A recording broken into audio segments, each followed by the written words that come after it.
Amén. Mediante los programas anteriores hemos estado abordando un tema muy importante para quienes creemos en Cristo Jesús, como lo es el tema de la libertad en Cristo.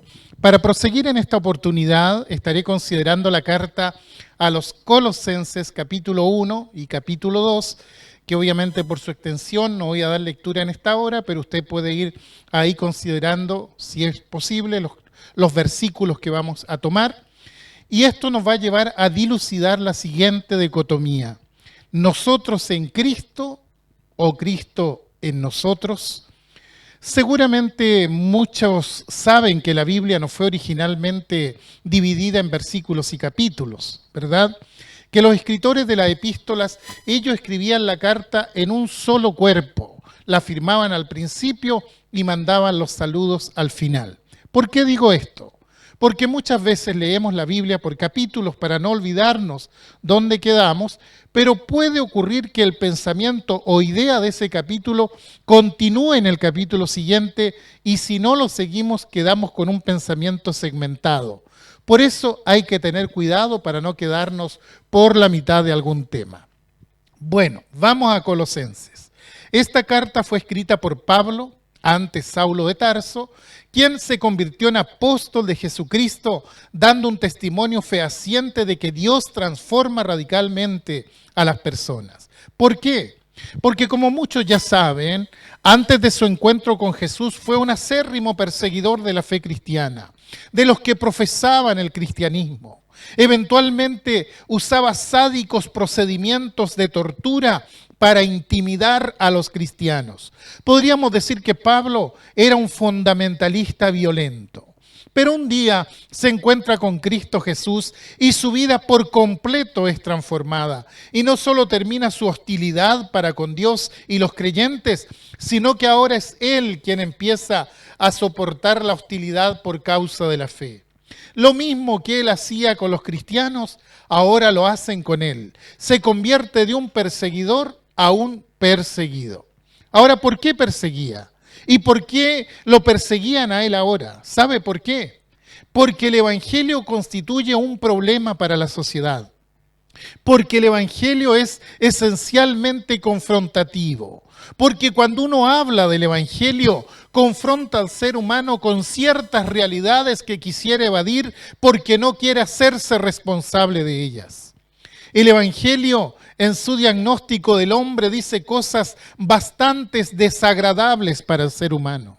Dice, por ejemplo, que todos somos pecadores, que todos estamos perdidos y que todos necesitamos la gracia de Dios para librarnos de dicha condición, porque somos impotentes frente al problema del pecado. Ahora, ocurre que el ser humano en su estado natural tiende al idealismo. Se cree libre cuando en realidad es un esclavo. Entonces, cuando uno predica el Evangelio, lógicamente que va contra la corriente, va contra ese modo de pensar tan humanista. Es por eso por lo que el Evangelio despierta hostilidad en muchas personas. Las personas fueron hostiles con Jesús, permanentemente lo asediaron con preguntas capciosas y se metían en su relación con la gente hasta crucificarlo. Y esa hostilidad ha trascendido generaciones. Aún hoy, después de 2000 años de testimonio cristiano, el mundo sigue siendo hostil con el Evangelio y con quienes lo profesan. Hace pocos días, una diputada de la República puso en su cuenta de Twitter, hay tanto canuto suelto en este país que se hace necesario cambiar la Constitución para que no haya religión en Chile. Si usted se fija en ese comentario, ve que hay una hostilidad. Y esa hostilidad no se volcó sobre la cruz solamente, sino que viene y se vuelca sobre los cristianos el día de hoy. La vez anterior estuvimos hablando sobre algunas leyes abiertamente anticristianas que se están impulsando en nuestra nación. Si bien no proliferó la ley de educación sexual integral impulsada por el movimiento homosexual, inmediatamente se accedió al gobierno para apurar la ley del matrimonio igualitario. Creo que hoy, cuando la palabra fobia está tan en boga, existe una evidente cristianofobia. Porque si los cristianos dicen que la familia tiene que ser así, el mundo dice que no y la cambia. Si dice que la sexualidad debe vivirse en tales términos, llega el mundo y la cambia. Es decir, hay una corriente creciente que promueve exactamente lo contrario al cristianismo. Quiero decir que estamos viviendo un tiempo de hostilidad como cristianos. ¿Por qué? Porque proclamamos los principios establecidos por Dios. Y entonces se levanta un contraargumento poderoso y hostil, cosa que no había sucedido antes en nuestra sociedad, donde disentíamos en muchas cosas, pero los principios cristianos estaban por encima de toda discusión. Pero hoy claramente no es así. Pero miren lo que dice Pablo allí en Colosenses 1:24.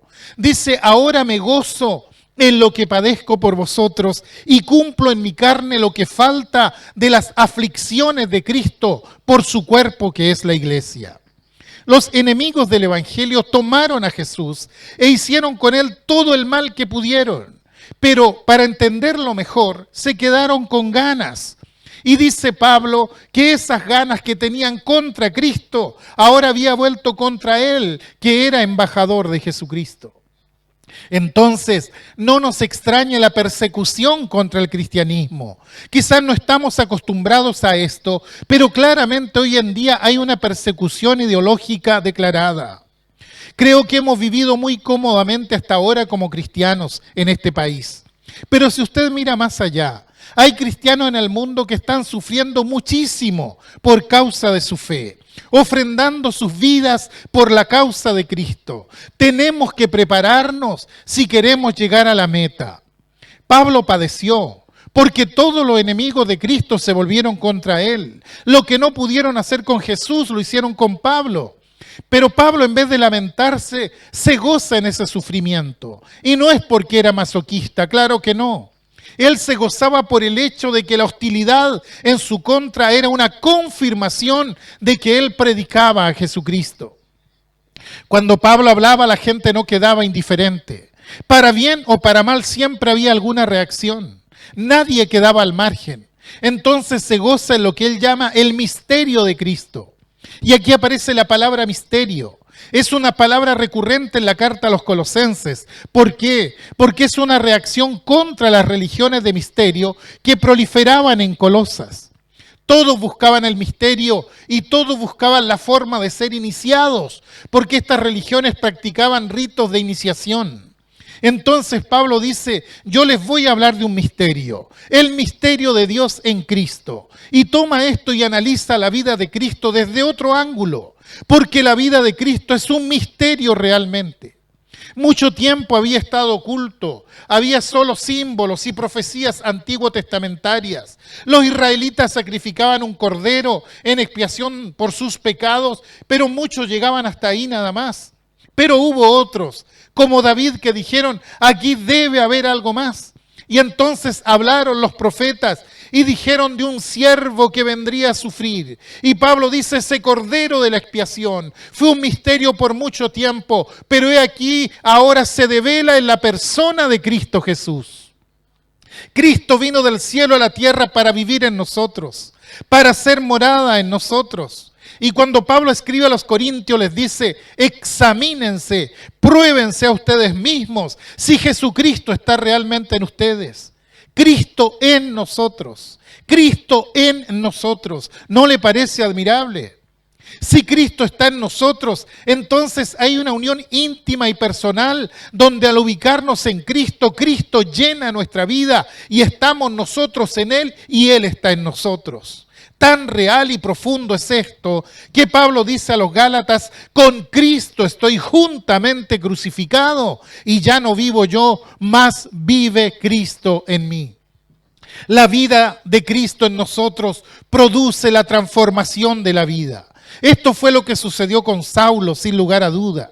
Siendo un perseguidor de la iglesia, Cristo empezó a trabajar en él porque estaba en él. Y a los colosenses presenta esto como el gran misterio de Dios. Para la fe cristiana, un misterio no es algo oculto, sino algo que no se puede alcanzar mediante la razón. Por tanto, que Dios me lo muestre, que Dios me lo revele.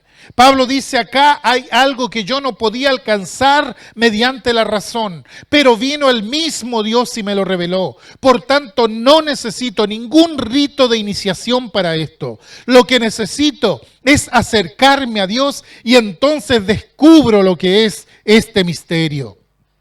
En el versículo 1 del capítulo 2 habla de una lucha interna que sostenía cuando dice: porque quiero que sepáis cuán gran lucha sostengo por vosotros y por los que están en la Odisea y por todos los que nunca han visto mi rostro.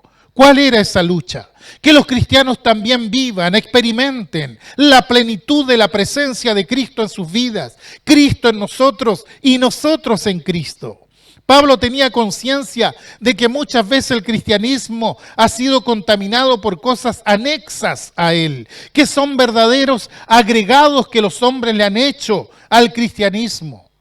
Él sabía que el cristianismo solamente es libre cuando la vida está fundamentada en la verdad del Evangelio.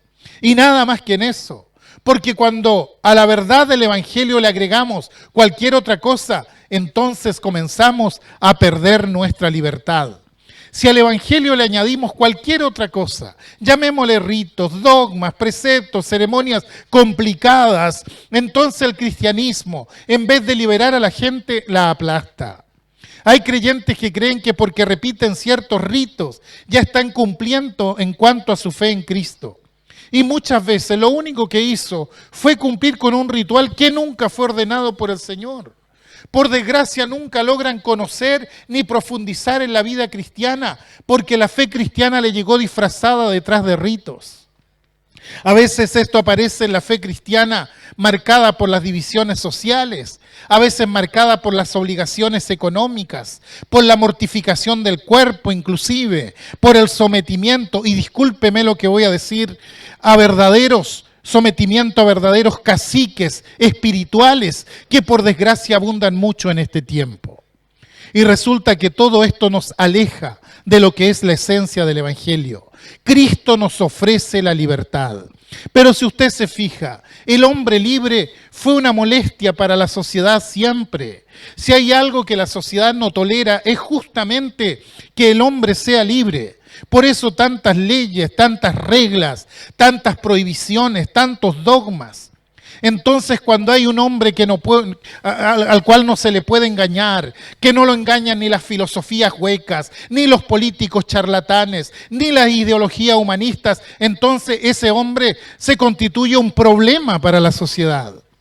Cuando Pablo escribe a los Gálatas que trataban de vivir su libertad en Cristo, pero que la estaban perdiendo, le dice: cuidado, porque hay falsos hermanos introducidos a escondidas para espiar vuestra libertad en Cristo y para reducirles a esclavitud.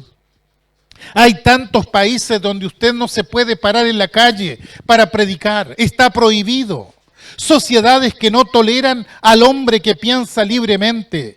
De hecho, la denominada ley Mordaza que se quiere implementar en nuestro país, ¿qué es lo que persigue sino acallar la voz de aquellos que han alcanzado su libertad en Cristo? Pero el Evangelio hay que practicarlo, y hay que practicarlo en la pureza con que el Señor lo enseñó y los apóstoles lo escribieron. Porque hay muchos que le han hecho añadiduras para su propia conveniencia. Cuidado, el Evangelio es palabra de Dios, no es palabra de hombres. Y por supuesto que se han falsificado muchas cosas. Yo recuerdo, por ejemplo, la historia en particular de Francisco de Asís. Hoy se nos plantea su vida toda distorsionada. Pero dice que un día Francisco de Asís leyó el Evangelio de Jesucristo y quiso vivir como allí estaba escrito. Y cuando el Papa lo llamó y le quiso imponer la orden benedictina, él le dijo, levantando el Evangelio: no hay más orden de Dios que esta. Y yo creo que esta es una de las cosas que debemos tener en cuenta si queremos conservar nuestra libertad. La primera desviación del cristianismo se produjo cuando contaminaron la fe diciendo que Jesucristo es el camino para ser salvo, pero que además era necesario circuncidarse, y entraron los ritos. Si ustedes se fijan, no negaban que Jesucristo sea el Señor, sin embargo contaminaron el Evangelio y quisieron esclavizar nuevamente a la gente. No, hermanos, el Evangelio es libertad en Cristo. Cristo nos hizo libres y tenemos que saber vivir en libertad. Y la libertad es algo que nosotros tenemos que practicar con temor porque somos proclives a caer en el libertinaje, porque tenemos todavía una vieja naturaleza. Pero cuando aprendemos a caminar en libertad y aprendemos a poner los límites a las tensiones internas, entonces conocemos lo que es la verdadera libertad. Pablo fue un hombre que vivió su ministerio como una lucha, tratando que los creyentes pudiesen experimentar la libertad en Cristo. ¿Cuál era el objetivo de esa lucha? Como dice, que los creyentes sean consolados sus corazones, unidos en amor hasta alcanzar todas las riquezas del pleno entendimiento, a fin de conocer el misterio de Dios, el Padre, y de Cristo. Su fin era consolar.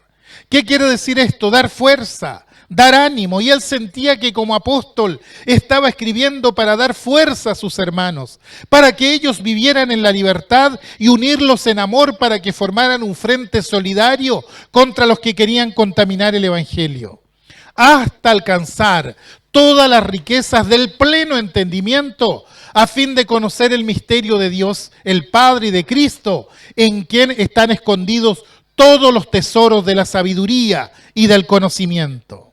Y acá aparecen nuevamente estas tres palabras: la palabra misterio, la palabra tesoro de la sabiduría y la palabra conocimiento. Decíamos que las religiones de misterio crecían mucho en Colosas. Ahora, ¿por qué crecían allí? Porque el politeísmo jamás se ha ocupado del hombre. Las religiones de misterio hablaban de la salvación personal mediante una iluminación donde el hombre se unía con la deidad por medio de ritos secretos. Entonces Pablo se levanta contra eso y dice: miren, si ustedes realmente quieren un misterio escondido, el más grande está en Cristo. ¿Por qué? Porque en Cristo están escondidos todos los tesoros de la sabiduría. Cuando el rey Nabucodonosor tuvo un sueño, allí en el libro de Daniel, hizo llamar a los magos, astrólogos, adivinos. Todos eran iniciados, que conocían los misterios y los secretos, y resulta que no pudieron revelar esto. Entonces llamó a Daniel, y Daniel, ¿qué le dice? No le revela los secretos ni los misterios, le dice: yo tengo que orar a Dios primero. Y cuando se presentó al otro día no dijo: yo ya sé. Él dijo: Dios me reveló el secreto. Es decir, era su relación con Dios lo que proporcionaba esto. Ahora bien, para hablar con Dios no necesitamos intermediarios o cumplir con algún ritual. No necesitamos andar miles de kilómetros como lo hacen algunos para que un hombre venga y le ponga la mano sobre la cabeza y ore por él. No. Lo que necesitamos es entrar libre y directamente al trono de la gracia de Dios. No necesitamos de un pastor que venga y nos conduzca a Dios. Cada uno es responsable delante de Dios. El pastor no es un sacerdote que se interpone entre los hombres y Dios. No necesitamos de un hombre para comunicarnos con Dios. Todos podemos comunicarnos libremente con Él. Y si usted es pastor, con todo amor le digo, yo pastor también, que no somos sacerdotes, que nuestra labor es explicar la palabra de Dios a la gente, pero debemos dejar que cada uno viva su libertad en Cristo. No podemos imponer normas de hombres, podríamos estar coartando la libertad al pueblo. Nosotros no tenemos confesionarios en nuestras iglesias, no absolvemos a nadie. Y cada vez que viene alguien a decirme: pastor, tengo algo que contarle, yo tiemblo, quisiera preguntarle, pero será imprescindible que yo sepa. Porque si me cuenta algo que yo no puedo divulgar, que debo callar, y ay de mí si lo hago, me ata. Y yo mismo pierdo mi libertad en Cristo. No sé si me explico. Ahora, no solo no quiero perder mi libertad en Cristo, tampoco quiero que la otra persona la pierda. Por tanto, terminemos con esta aspiración de muchos ministros religiosos de sentirse sacerdotes y que tienen que venir a mí porque yo tengo el poder. No, el poder es únicamente de Dios, de nadie más. La iglesia no puede ser un kindergarten. La iglesia tiene que estar llena de cristianos maduros, que sepan vivir su libertad y manejar su vida cristiana como deben. Y cuando nos acercamos al Señor, en primer lugar, empezamos a conocer la voluntad del Señor. Preocupémonos por conocer qué es lo que Dios dijo. A fondo, no nademos en la superficie de la Escritura. Tratemos de entrar en el misterio. Si toda la sociedad habla de misterio, entonces entremos en el misterio de la palabra. Profundicemos en la grandeza del mensaje de Dios. Porque en cualquier momento aparece un loquito, en cualquier lugar y ya tiene un grupo de seguidores. ¿Y sabe por qué? Porque hay ignorancia espiritual. Cuando alguien conoce el mensaje de Cristo en profundidad, entonces sabe dónde está y no se deja influenciar por nadie, ni siquiera por sus sentimientos. No empecemos nuestra vida tratando de refutar falsas doctrinas. Comencemos por afirmar qué es lo que creemos realmente. No es cuestión de golpear afuera, sino saber qué es lo que creemos. Y por eso el apóstol Pablo dice, allí en el verso 4 del capítulo 2, dice, y esto lo digo para que nadie os engañe con palabras persuasivas, palabras necias. Hasta ese momento los colosenses andaban bien como iglesia. Y continúa Pablo diciendo, porque aunque estoy ausente en cuerpo, no obstante en espíritu estoy con vosotros, gozándome y mirando vuestro buen orden y la firmeza de vuestra fe en Cristo. Y les marca dos cosas, dos características, y con esto ya termino por hoy. Primero, el buen orden. Y segundo, la firmeza de la fe en Cristo Jesús. Estas cosas deben prevalecer en la iglesia de Jesucristo. Hay que ser ordenados. De repente hay cristianos que uno los ve y ve un desorden tremendo. Cultos desordenados, bulliciosos, donde hay gente que grita, otros se caen, otros se levantan, otros corren y otros se desbordan. No, dice Pablo, me gozo mirando vuestro buen orden. Y segundo, miren la firmeza de vuestra fe en Cristo. Si somos honestos, muchas veces nos falta firmeza en la fe. Los colosenses constituían una iglesia que estaba firme en la fe. Eran ordenados y estaban firmes en la fe. Nadie lo había movido de la libertad en Cristo. Recuerda cuando llegó a Cristo, cuánto entusiasmo, cuánta pasión. Llegamos y pusimos toda nuestra confianza en Él. Y Pablo dice, bueno, de la manera que recibieron al Señor Jesucristo, anden en Él, arraigados y sobreedificados en Él. Si usted lee este pasaje detenidamente, se va a encontrar con 4 cosas. Primero, caminar en Cristo. Segundo, echar raíces en Cristo.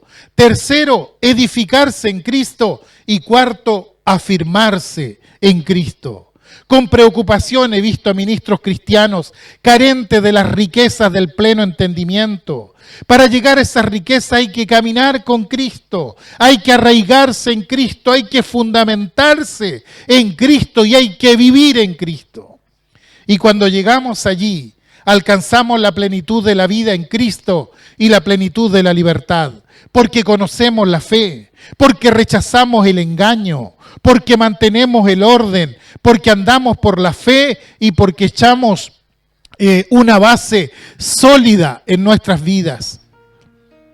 Por eso yo reivindico el evangelio del principio, reivindico aquello que decían los apóstoles y lo reivindico sobre todo con una frase del apóstol Pedro ante el Sanedrín, que es el lema grande que tiene que haber en la vida de todo cristiano. En ningún otro hay salvación. En ningún otro hay salvación, porque no hay otro nombre bajo el cielo dado a los hombres en quien podamos ser salvos. Este Cristo es el Cristo que libera, aquel en quien apoyamos nuestra vida. Que el Señor nos bendiga. Su fruto